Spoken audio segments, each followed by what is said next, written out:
ଉପନ୍ୟାସର ନାମ ଦୁର୍ଗ ପତନର ବେଳ। ଲେଖକ ପଦ୍ମଜ ପାଳ।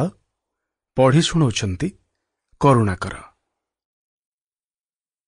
ମୁଖାଗ୍ନି ଦେଇ ଆଉ ଏଠି ରୁହନ୍ତି ନାହିଁ ରେ ବାବୁ। ଯା ଯା ଫେରିଯା, ଏକମୁହାଁ ହୋଇ ଅତୁଠରେ ପୋଖରୀରେ ଯାଇ ସ୍ନାନ କରିବୁ। କାନ୍ଧରେ ପକେଇଥିବା ଗାମୁଛାଟିକୁ ପିନ୍ଧିବୁ ଏକକାନି କରି କଛା ମାରି। କାହା ମୁହଁକୁ ନ ଚାହିଁ ଚାଲିଯିବୁ ଏକା ଏକା। ଯେଉଁ ଦ୍ୱାର ବାଟେ ମୁର୍ଦ୍ଦାର ବାହାରି ଆସିଥିଲା ସେଇ ଓଳି ତଳେ ଠିଆ ହୋଇ 5 ଥର କହିବୁ, ଯାଅ ବାପା, ପରଲୋକରେ ତୁମର ଆତ୍ମାର ସଦ୍ଗତି ହେଉ। ଇହଲୋକରେ ତୁମ ପାଇଁ ମୁଁ ସମସ୍ତ ପ୍ରେତାଦିକ୍ରିୟା କରିବି। ବ୍ରାହ୍ମଣ ଭୋଜନ କରେଇବି, ଜ୍ଞାତି କୁଟୁମ୍ବଙ୍କୁ ଶୁଦ୍ଧି କରାଇବି, ଗଙ୍ଗାରେ ଅସ୍ଥି ବିସର୍ଜନ ଦେବି, ବାର୍ଷିକ ପିଣ୍ଡଦାନ ଦେବି। ତୁମେ ଶାନ୍ତି ପାଅ, ତୁମର ଆତ୍ମା ଜୀବନଚକ୍ରର ଏ ନର୍କ ଭୋଗରୁ ମୁକ୍ତ ହେଉ। ତାପରେ ବାପା, ଦାଣ୍ଡପିଣ୍ଡାର ବାଁପଟ ଦାଢ଼ରେ ଢାଳରେ ଥୁଆ ହେଇଥିବ ପାଣି ଲିମ୍ବପତ୍ର ଟିକେ ପାଟିରେ ଦେବୁ। ପାଣି ଟିକେ ଚଳୁ କରିବୁ। ଓଦା ମଢ଼ାଛୁଆଁ ଲୁଗାକୁ ବଦଳି ପକେଇବୁ ଗୋଟେ କଡ଼ପଟିଆ କରି। ତେବେ ଯାଇ ପଶିବୁ ଘରେ। ଯା, ଏକମୁହାଁ ହୋଇ ଯା।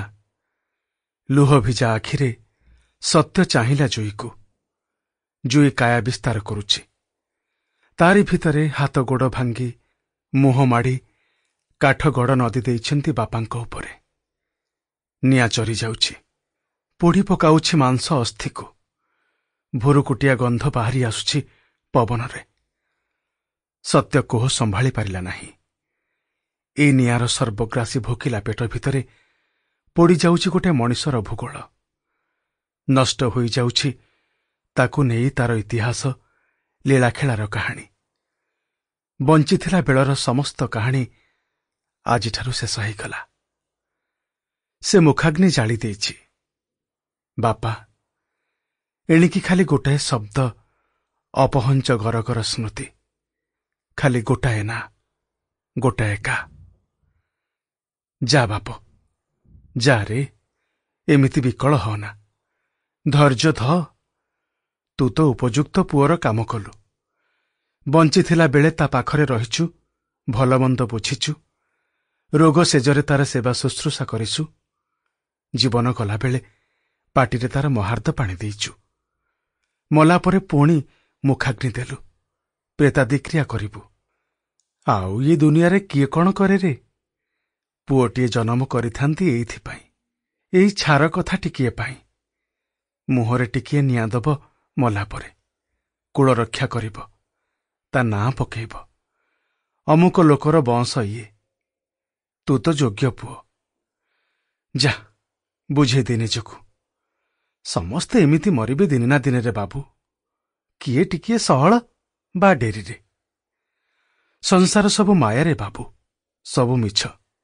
ଯେଉଁଠୁ ଆସିଛି ଯିଏ ସେଇଠିକୁ ଯିବାକୁ ପଡ଼ିବ। ଯେତେ ବନ୍ଧନ ଲଗେଇଥିଲେ ଛିଣ୍ଡେଇବାକୁ ପଡ଼ିବ। ନାଗୁସ୍ୱାଇଁ ତ ବଞ୍ଚିଥିଲା ବେଳେ ଥିଲେ ନିର୍ମାୟା ପୁରୁଷ। ହାତଗୋଡ଼ ଚଳୁ ଚଳୁ ମଲେ। ଏମିତି ସୁଖ ମୃତ୍ୟୁ କାହାକୁ ହୟରେ ବାବୁ? ଯା, ଆଉ ଦୁଃଖ କରନା। ଦେଖେ କେମିତି ଜୁଇ ଜଳୁଛି ହୁତୁ ହୁତୁ ହୋଇ, ଯେମିତି ଶୁଖିଲା ପତରରେ ନିଆଁ ଲାଗିଛି। ଆଉ ଘଡ଼ିକେ ସବୁ ସରିଯିବ। ମଢ଼ା ସାଙ୍ଗିଆ ଭାଇ ଯିବେ, ତାଙ୍କ ପାଇଁ ତ ଜଳପାନ ବ୍ୟବସ୍ଥା କରିବୁ। ଯା। ଜୁଇ ଉପରୁ ମୁହଁ ଟେକି ସତ୍ୟ ଅସହାୟ ଭାବେ ଚାହିଁଲା ରାଜୁ ଦାଦାଙ୍କୁ। ସ୍ୱରରେ ତାଙ୍କର ଦୁଃଖ ନଥିଲା, ଶୋକ ନଥିଲା, ମନସ୍ତାପ ନଥିଲା। ସେ ସ୍ୱର ଯେପରି ଘୋଷଣା କରୁଥିଲା ସତ୍ୟଦ୍ରଷ୍ଟା ଭଳି, ଜାତସ୍ୟ ହି ଧ୍ରୁବ ମୃତ୍ୟୁଃ। ସତ୍ୟର ପିଠିରେ ଭରସାର ହାତ ପକେଇ ରାଜୁ ଦାଦା କହିଲେ, ଯା, ଯା ରେ ବାବୁ, ଏଠି ଆଉ ତୋର କିଛି କାମ ନାହିଁ। ସତ୍ୟ ବିକଳରେ ମୁହୂର୍ତ୍ତକ ପାଇଁ ଜୁଇକୁ ଚାହିଁଲା। ଦାଉ ଦାଉ ଜଳୁଛି ଜୁଇ। ନିଆଁ ନାଚୁଛି କାଳିସେ। କେମିତି ଏକ କୋହ ଉବୁକି ଉଠିଲା ଭିତରୁ। ଗାମୁଛାଟାକୁ ମୁହଁରେ ଜାକି ଦେଇ ସତ୍ୟ ମୁହଁ ତଳକୁ କରି ଆଗକୁ ପାଦ ପକେଇଲା। Sample complete. Ready to continue?